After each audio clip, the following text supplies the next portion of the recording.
नमस्कार, आप देख रहे हैं नेक्स्ट 9 न्यूज़ पॉलिटिकल बाइट। मैं हूं आपके साथ दीपक गुप्ता। इस वक्त की बड़ी खबर सामने आ रही है जगन्नाथ रथ यात्रा को लेकर, जहां पर तमाम चर्चा थी कि इस समय श्रद्धालुओं का वहां पर तांता लगा हुआ है। काफ़ी लाखों में श्रद्धालु हैं, लेकिन इस बीच एक दुखद घटना सामने आई है, जहां पर बताया जा रहा है कि कुछ लोगों की जान गई है भगदड़ में। जी, आप सभी को बता दें, पूरी खबर ये है कि जगन्नाथ रथ यात्रा के दौरान भगदड़ में 3 लोगों की जान गई, 10 लोग घायल हैं। अगर मैं पूरी खबर विस्तार पूर्वक बताऊं तो ओडिशा के जगन्नाथपुरी में रविवार तड़के 4-5 बजे के करीब भगदड़ मच गई। भगवान जगन्नाथ के मौसी के घर श्री गुंडीचा मंदिर के पास ये भगदड़ मची। इसमें 3 के निधन और 50 लोग घायल बताए गए। एक दिन पहले भी भारी भीड़ के बीच करीब 600 लोगों को सांस लेने में परेशानी की समस्या सामने आई थी। ओडिशा के पुरी में जगन्नाथ यात्रा के 28 जून को दूसरे दिन भक्तों ने तीनों रथों को खींचना प्रारंभ किया था। सुबह 11 बजे भगवान बलभद्र का रथ तालध्वज और 12 बजे देवी सुभद्रा का द्रपदलन रथ और फिर भगवान जगन्नाथ का जो रथ है नंदी घोष 1:10 पर गुंडीचा मंदिर पहुंच गया था। जगन्नाथपुरी के मुख्य मंदिर से गुंडीचा मंदिर की दूरी करीब 2.6 किलोमीटर बताई गई। 8 से 10 लाख श्रद्धालु होने से 3 किलोमीटर की दूरी तय करने में 3 घंटे लगे। गुंडीचा मंदिर में अपनी मौसी के घर भगवान जगन्नाथ 9 दिन के लिए ठहरेंगे, ये खबर सामने आई। फिलहाल अगर हम बात करें तो जिस तरीके से इसमें एक शख्स का बयान देखिए। ओडिशा पुरी रथ यात्रा में शामिल स्वाधीन कुमार पांडा ने कहा कि मैं रात 2-3 बजे तक वहां था, लेकिन प्रबंधन ठीक नहीं है। वीआईपी लोगों के लिए नया रास्ता बनाया गया था, जबकि आम आदमी को दूर से बाहर निकलने को कहा गया था। इसके बाद लोग एंट्री वाले रास्ते में ही बाहर निकलने लगे। मंदिर के पास कई वाहन बिना मंजूरी के पहुंच गए थे। पुलिस प्रशासन ने सही ढंग से भीड़ को नियंत्रित नहीं किया। एग्जिट गेट सबसे बड़ी समस्या बनी हुई है, इस समय ये बताया गया। लेकिन फिलहाल जो ये बड़ी खबर सामने आई, ये हैरान करने वाली है, चौंकाने वाली है, क्योंकि इसकी चर्चा हो रही है कि इस घटना का जिम्मेदार कौन। क्योंकि अब तो सरकार वहाँ बीजेपी की है। भारतीय जनता पार्टी क्या इसकी जिम्मेदारी लेगी?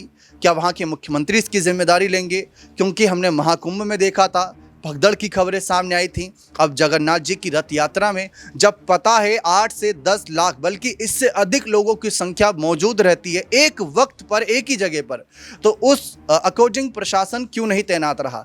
क्यों ये खबरें सामने आती हैं? हैरान करने वाली बात यह है, क्योंकि एक बार हो गया तो लोगों ने कहा चलो ठीक है, इससे सबक लिया जाएगा। लेकिन अब फिर यहाँ पर ऐसी खबरें सुनने को मिलती हैं तो लोग हैरान परेशान हो जाते हैं।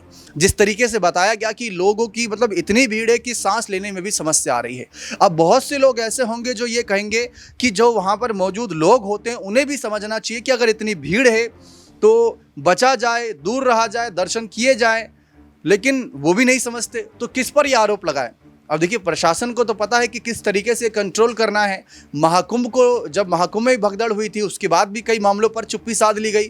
कल रात 2-3 बजे तक हम भी मंदिर के पास थे, लेकिन जो व्यवस्था थी वो व्यवस्था ठीक नहीं थी, क्योंकि जगन्नाथ रथ जी के पास माँ सुभद्रा और बलभद्र भैया के रथ है। लेकिन जो आदमी जाता है तीनों रथों का दर्शन करके यू टर्न लेता है। लेकिन इस बार प्रशासन ने वही बहुत तकलीफ नहीं अपनाया। उसने लोगों जान एग्जिट का द्वार बंद कर दिया था, और एग्जिट के द्वार में इस बार नए तरफ से वीआईपी का एंट्री के लिए रास्ता छोड़ दिया था। इसीलिए जेन्युइन साधारण आदमी जो जगन्नाथ 3 रथ का दर्शन करके घूम के आते थे, उनको दूर रास्ते छोड़ता था एग्जिट करने के लिए। लोग सोचते थे इतने दूर क्यों चल के जाएंगे एग्जिट के लिए, उधर से ही रिटर्न करके चले थे। एक रास्ता रह गया जहाँ से एंट्री होते हैं वहीं से एग्जिट होते हैं, जिसके वजह से रात को लोग भीड़ बढ़ता रहा।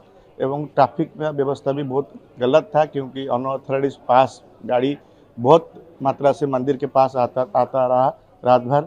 इसी तरह से भीड़ का नियंत्रण प्रशासन से ठीक से नहीं किया। पर एग्जिट मुख्य समस्या था, जो एग्जिट का पॉइंट साधारण आदमी के लिए होता था पहले, उसको बंद कर दिया।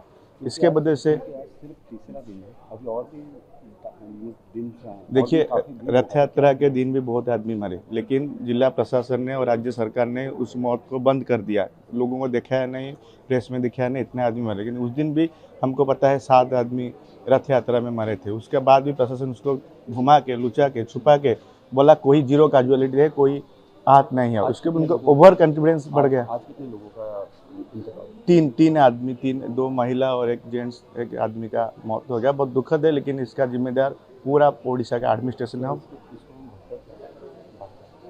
क्योंकि एग्जिट नहीं था ना। एग्जिट नहीं था, एंट्रेंस जिस रास्ते से लोग जाते थे वही रास्ते से लोग निकल के आते थे, क्योंकि एग्जिट जहाँ था वहीं पर उन्होंने वीआईपी के लिए व्यवस्था बनाया था। इसके बदले से लोग ज़्यादा दूर चल के एग्जिट करने के बदले वही रास्ते से और महाप्रभु दर्शन के लिए लोग आते नहीं लोग, और एक भी पुलिस भी रात में नहीं था, एक भी प्रशासन के अधिकारी रात में कोई भी नहीं थे। सब वीआईपी का सेवा करके जो उनको वीआईपी के ट्रीटमेंट के लिए उनके रास्ते में खड़ा थे, जिसके वजह से रथ के सामने ये दुर्घटना घटी। अब रथ यात्रा में ऐसी भगदड़ को लेकर खबरें सामने आई हैं, इस पर सरकार का क्या जवाब रहता है देखना दिलचस्प रहेगा। बने रहे चैनल के साथ, बहुत बहुत शुक्रिया।